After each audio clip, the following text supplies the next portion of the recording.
नवरात्री निमित्त बेळगाव शहराची जी नारायणी देवी आहे, कांगली गल्लीच्या एकता युवक मंडळाच्या माध्यमातून हा नवरात्रोत्सव साजरा करण्यात येत आहे आणि आज रविवारचा दिवस आहे। या नवरात्रीच्या निमित्तानं खास असा महाप्रसाद या ठिकाणी आयोजित करण्यात आलेला आहे। आपण बघू शकतो कशा पद्धतीनं हे जे आहे एकता युवक मंडळ कांगली गल्ली बेळगाव नवरात्रीच्या निमित्तानं खास अशी आरास या ठिकाणी करण्यात आलेली आहे।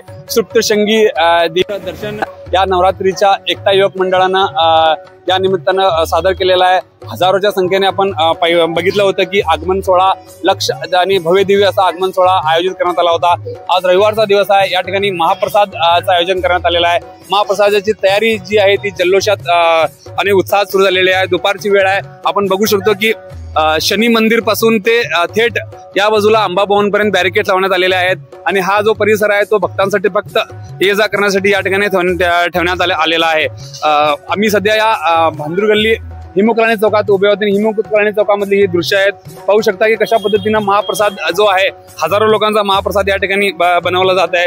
महाप्रसादची तयारी जी आहे ती या ठिकाणी केली जात आहे। तर पाहू शकता की काल रात्रीपासूनच जो आहे तो महाप्रसाद या ठिकाणी बनवला जात आहे। शेकडोच्या संख्येने महिला या ठिकाणी उपस्थित आहेत। महिला जे आहेत महाप्रसाद करण्यामध्ये मग्न झालेल्या आहेत आणि या ठिकाणचे जे महाप्रसाद बनवणारे जे पौराहित या ठिकाणी काकडे महाराज आहेत, आम्ही त्यांच्याशी बोलतो आणि जाणून घेणार महाप्रसाद सुरू आहे। 25 तारखेपासून जोधपुरी लाडू 25,000 बनवलेले आहेत। त्याशिवाय आता पुरी, मेथीपुरी, 2 भाज्या, matar paneer, veg biryani, white rice, sambar आणि कोशिंबीर आहे, रशियन सॅलड, एवढं जवळजवळ 25-30,000 लोकांचा आम्ही बनवलेला आहे। कशा पद्धतीने तुमचा हा प्रवास होता? किती वर्ष आहे तुम्ही दरवर्षी तुम्ही बनवता? दरवर्षी गेली 11 वर्ष हे पहिला छोट्या प्रमाणात होतं। 2000 लोकांपासून आता आम्ही इथपर्यंत आलेलो आहोत गेली 11 वर्ष। एकता युवक मंडळाच्या उपक्रमाबद्दल काय सांगाल?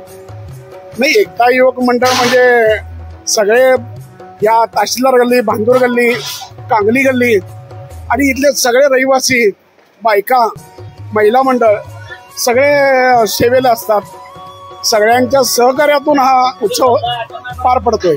बेळगावचं एक आगळं वेगळं वैशिष्ट्यच म्हणावं लागेल हा नवरात्री उत्सव। कांगली गल्लीचा भाविक आहेत या ठिकाणी हजारोच्या संख्येने। या बेळगाव शहरातला हा मध्यवर्ती भागातला परिसर आहे आणि मध्यवर्ती भागातला या परिसरामध्ये सेवाभावाने एकता युवक मंडळाच्या माध्यमातून हे कार्य केलं जात आहे। रविवारी संध्याकाळी 7:30 वाजता या ठिकाणी महाप्रसादची सुरुवात होणार आहे आणि त्यासाठीची जी तयारी आहे ते कालपासूनच या ठिकाणी जे आहे ते एकता युवक मंडळ कांगली गल्लीचे कार्यकर्ते बनवताना दिसत आहेत। यावर्षी कांगली गल्ली एकता युवक मंडळाने आम्हाला एक प्लॅन दिला, प्रोजेक्ट दिला होता। ते प्रोजेक्ट मध्ये असं बोललं होतं की यावर्षी सप्तशृंगी माताचं दर्शन इकडे देखावा सादर करायचा। तर त्याप्रमाणे आम्ही काय केलो, हैदराबाद, पुणे, इचलकरंजी, सांगलीवरनं सामान जोडणा करून हे भव्य दिव्य आकर्षक उभा केलं। तर हे होते ऑलविन यांनी सप्तशृंगी देवी सध्या सेट आहे तो सेट उभा केलेला आहे। या कांगली गल्लीच्या एकता युवक मंडळाच्या माध्यमातून श्री दत्त साई मंदिर येथे दर गुरुवारी 1000 लोकांचा महाप्रसाद आयोजित केला जातो। दर गेल्या 2 वर्षापासून ते उपक्रम सुरू आहे आणि आता जे आहे आज हा बेळगावच्या नारायणी देवीचा महाप्रसाद रविवारी संध्याकाळी 7 वाजता सुरू होणार आहे। या महाप्रसादाच्या निमित्तानं शनी मंदिर ते अंबाभवन पर्यंत बॅरिकेड लावण्यात आलेले आहेत। त्याच्यामुळे बेळगाव शहरातील जे कोणी भाविक या भागातून जात असतील तर याची त्यांनी नोंद घ्यायला काहीच हरकत नाही। बेळगाव लाईव्हच्या माध्यमातून आम्ही तुम्हाला बातम्या अपडेट्स देत राहणार आहोत। पाहत राहा फक्त बेळगाव लाईव्ह।